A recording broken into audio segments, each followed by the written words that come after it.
So my story is not a unique one to many trans and gender nonconforming people. It's one of a student ID card, but on a larger scale, it's about a preferred name and about institutions and how we as trans people can interact with them. So when I first contacted Conestoga back in August, my goal was to get a student card with my preferred name on it, and my preferred name is Luna. However, it was actually quite a difficult and bureaucratic process to do so, and in fact it took over a month and a half and dozens of emails in order to get that accomplished.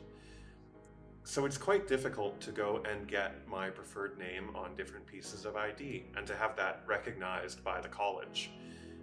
But the same thing applies for when you're calling your doctor, or you're going to a pharmacy, or you're going basically anywhere that needs a legal name. And I think that many cisgender people take that for advantage, that when they're out in public, they're referred to as who they are.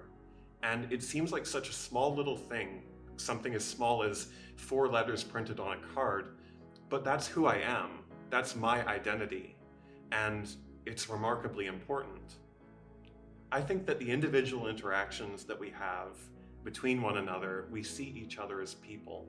And my hope is that one day in the future, especially for trans and non-binary people, that our institutions, which are such a critical part of who we are, they're the schools we go to, the hospitals we visit, the doctors we have, I hope that they can recognize us and address us as by our own names, and to use our own pronouns, because these assumptions on their own, small, they don't hurt, and I can shrug them off, but on a larger scale, it feels like a denial of who I am as a person, and it's a bad feeling.